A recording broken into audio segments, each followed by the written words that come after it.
Lizard. Desperate to be whole again, scientist Kurt Connors injects himself with regenerative serum deprived of reptile DNA, only to find himself transformed into the monstrous Lizard. Hello and welcome to Centurions Corner, and today we are reviewing from Marvel Legends and the retro Spider-Man line, the Lizard. Now, it only feels out a few weeks ago that this guy was announced, and now I've got him in my grubby little mix, as well as Rhino as well. It seems a really fast turnaround. I love it. So yeah, it's on this old nostalgia 90s card here in the purple. We've got the Lizard on the side here. He's got extra head, he's got potions, his tail is an extra piece here, and obviously his hands. He's part of the 60 amazing years of Spider-Man as well, so he's celebrating his birthday, so he's come along with a few drinks. On the back here, he's actually just got that same picture once again, the instructions how to change over his head and his hands with a little bit of a bio. So I guess without further ado, let's just crack this bad boy open.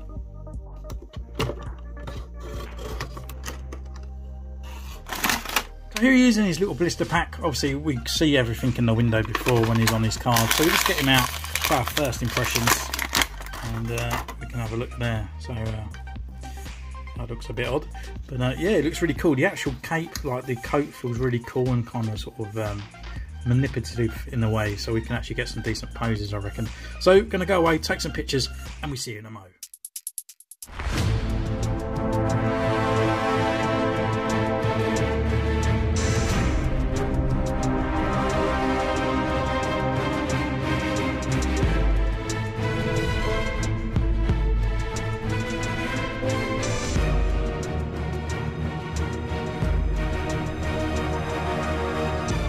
Away, we're taking his pictures, and what can I say about this figure from the outset? Well, to be honest, at first we paid $32.99 for the figure, and I was a bit disappointed, I must admit.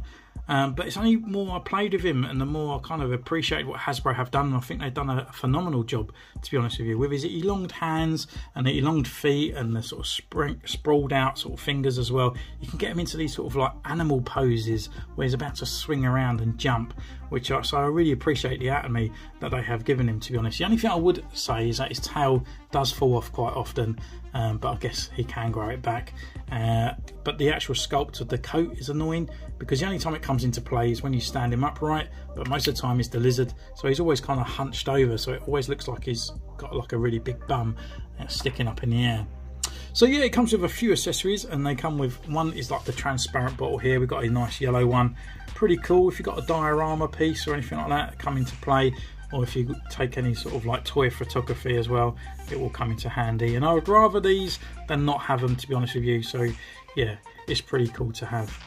His other accessories is, one is a kind of nice sort of closed open hand here. You've got all these scales, and we've actually got a bit of a wash over the top of it, which is quite nice. And with those, they actually got pliable fingers, so you can actually put it over the bottle, so you can actually hold it and have a nice swig as well. The other hand that he comes with is more of his only kind of like clawed hand, more sort of like action type, I guess. With that one, it's actually got a dark wash over it again, and you can actually see the nice details in that hand as well. The other hand that he does, he's got this nice big open palmed one, which is kind of more like gecko-like, and this one is obviously a clenched fist. The other accessory that he has is alternative head, and I would say it's more traditional to his sort of 1960s comic look and cartoon as well, which I kind of get because it is celebrating the 60th anniversary of Spider-Man.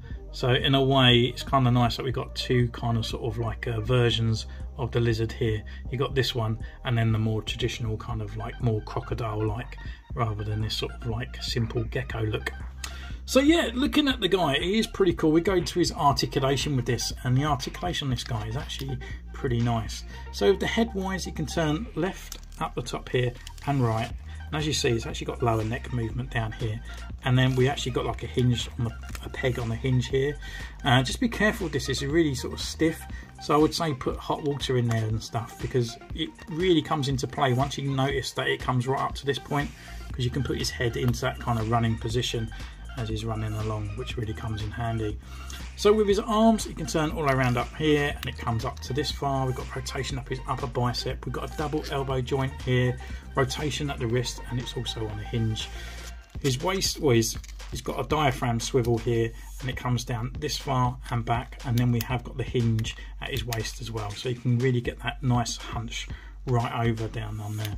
Leg wise, they can come up this far, forward, back, upper thigh rotation. We've got a double knee joint down here, which is also pinless. If I can get it there, it comes right up all the way. This part inside his trousers are rotation as well, and we've got a hinge and a pivot at the ankle, which is fantastic.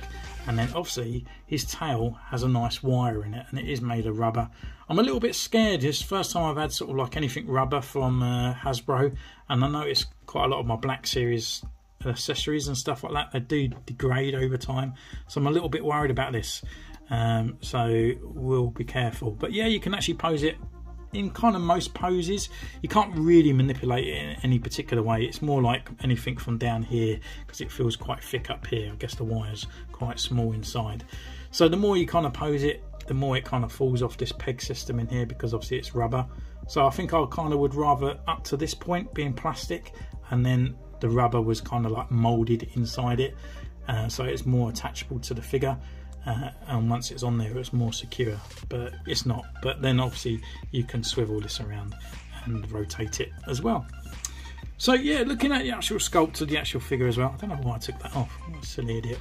Yeah, so looking at the sculpt of the head, this is like the more traditional type on there. It's really nice. Got a nice wash on there, got the nice eyes as well, and the tongue is pretty flexible.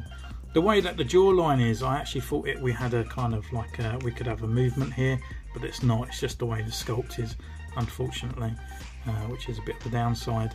Looking at the actual costume itself, it's obviously just a black t-shirt and ripped purple pants. They had a thing for ripping purple pants, I guess, back when the old Marvel days, especially with the Incredible Hulk, and he's green. But yeah, looking at the actual guy, I really like the kind of details that they put in the rips here on his hand. I kind of like to have some extra ripped bits. I mean, maybe they could have done the elbows green, to be honest with you, so it kind of looked like they was popping out in a way. But yeah, this hand, I love this hand. Really sprawled out, really open palmed, so he can actually look like he's actually climbing up walls and whatnot on there, which is quite nice. And obviously we've got the closed fist. Tail itself hasn't got no black wash on it. It's kind of sort of very sort of traditional in green, but nonetheless it's not too bad. Actually, it's got extra kind of little darker lines down there in the middle. But in all, yeah, the figure is pretty cool. I kind of would like maybe a butterfly joint in there, but I appreciate they couldn't do that because of the jacket and stuff on there. But yeah, with these extra long limbs, especially with these ginormous feet, they really come into play. It's really cool and really nice. And yeah, so all in all, so now we go through, we do a couple of comparisons with a few of the other figures in the line and a few other figures. So here's the Lizard standing side by side with the Green Goblin, and obviously Venom. Venom's customed a little bit. Is actually the retro line here, just taken off the blue and the red. But yeah, looking pretty cool on here. Quite a nice size comparison. Next to Renew Your Vows Spider-Man, and obviously the ginormous Rhino. He just looks a little bit small compared to this Spider-Man, I think, in this comparison. Obviously, last but no means least, we have a Black Series Stormtrooper next to G.I. Joe Storm Shadow. So yeah, looking pretty cool. A very traditional sort of size of a figure, in my opinion. He kind of looks more like a human-sized lizard rather than looking really beef and bulky the way he should do. That's the review of the Lizard. Would I recommend? Absolutely. $32.99. Okay, the accessories aren't all there and stuff like that, but I appreciate the tail and the extra kind of moulding and parts on there. I kind of actually appreciate it more the more I kept playing with it. So let me know in the comments down below, are you picking up this guy? Are you getting him this week? Let me know in the comments. You can subscribe, follow me on Instagram, which is in the description, and I'll see you again next time. Take care. Bye!